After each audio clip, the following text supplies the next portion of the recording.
Let's uh let's think for a second about giving.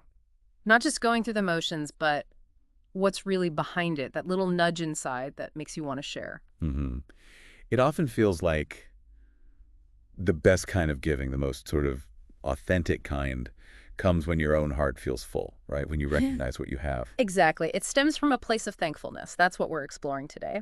How recognizing the good things, the blessings in our lives, naturally makes us want to pass some of that goodness along. Right. It's not really about feeling you have to give, is it? No, not at all. It's more like a joyful overflow, a response to the richness we feel we've already been given. But why is that? What's the link between feeling grateful and then wanting to give? What's interesting, isn't it? When you acknowledge something good you've received, a gift maybe, Mm, it often sparks this natural urge. an urge to to share it. Yeah, to share it or maybe reciprocate in some way. It's almost like gratitude makes us more aware, more sensitive to the people around us, their needs, their potential happiness. Yeah. Feeling blessed can really open you up. That makes a lot of sense. Like when someone's kind to you, you immediately think, how can I pay this forward? Precisely. And this idea of a joyful response, it echoes that line from scripture, doesn't it? About God loving a cheerful giver. It does. It really puts the emphasis on the attitude behind the giving, not reluctance, not pressure. But a willing heart, a glad heart even. Yes. So, okay, if gratitude is the source, this wellspring, how does generosity actually show up day to day? Because it's easy to just think, oh, giving money. Right, that's the default sometimes. Yeah. But it's so much broader than that, isn't it? Absolutely. Financial help is one way, sure. But true generosity, it kind of spills into everything. Think about giving your time, really giving it. Like truly listening when someone needs to talk. Yes. Or dedicating your energy, your effort to something you care about. What's the impact of that kind of giving? Oh, it's huge. Uh-huh. Giving your time, your focused presence, it tells someone they matter. Yeah. It says, you're worth this finite resource I have. That's powerful. It really is. And think about encouragement. Just a few words at the right time. That can be incredibly generous. It can lift someone up when they're struggling. Or forgiveness, that's a massive act of generosity, isn't it? Letting go of bitterness, opening a door, maybe. Definitely. Even just paying attention, properly focusing on someone in a conversation, not checking your phone. In today's world, that feels like a real gift. It truly does. These non-material gifts, they often hit deeper.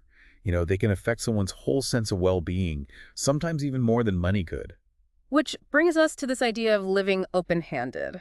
What does that actually look like? It sounds like more than just being willing to help occasionally. I think it's more of a posture, a way of being, like holding things lightly. Holding things lightly. How Yeah. so? Recognizing that maybe what we have isn't entirely ours to keep, but something that's meant to flow, to circulate. It's about loosening that tight fist of ownership, being ready, willing to share. Okay, I see. But does living like that, open-handed, do anything for the person doing the giving?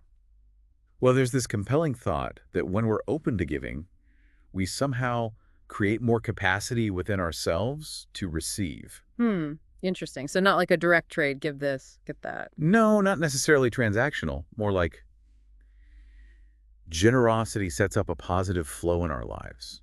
It makes us more receptive, maybe, to unexpected good things, to opportunities. That's a really different way to look at it. It means generosity isn't just about the other person, it actually shapes and enriches the giver too.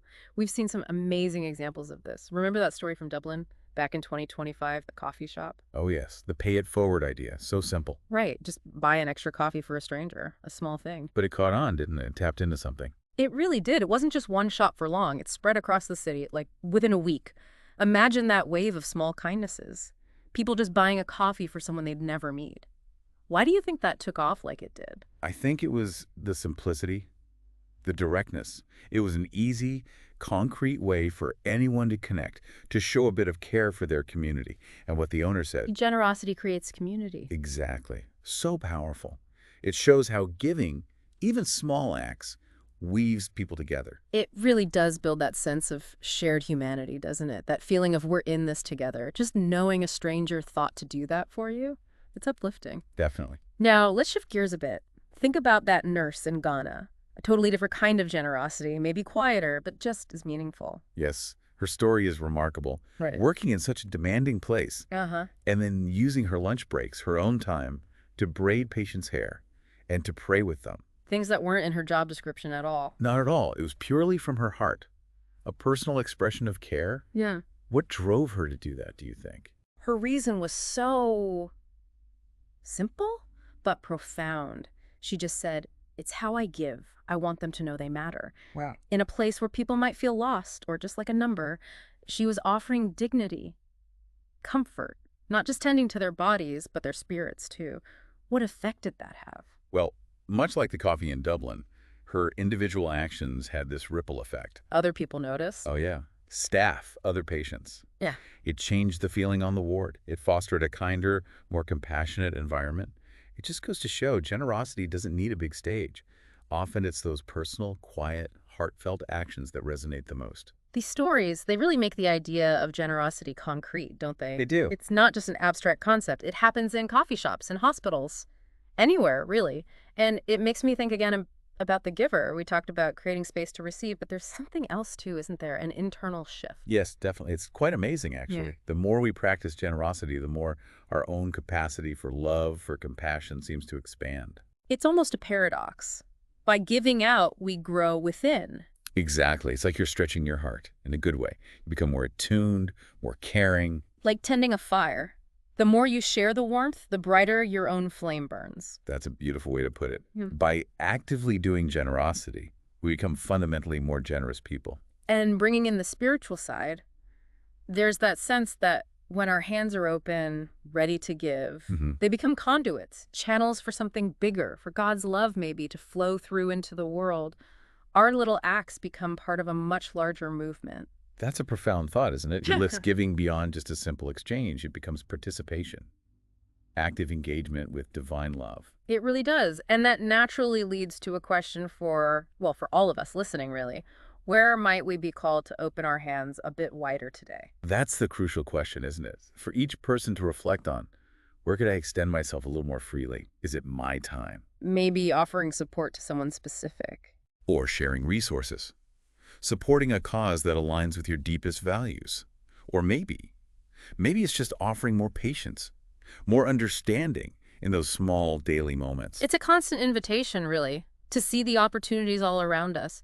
Because it seems like the deepest joy, the real fulfillment, it doesn't come from holding on tightly. It comes from giving freely, cheerfully. And it all starts with recognizing the good we've already received, that thankfulness. And never underestimate the power of small acts. Even the tiniest gesture of generosity can send out ripples of kindness, reaching further than we could ever guess. Every open hand truly does hold the potential to enrich everyone involved, the one who receives, the one who gives, and the whole community around them.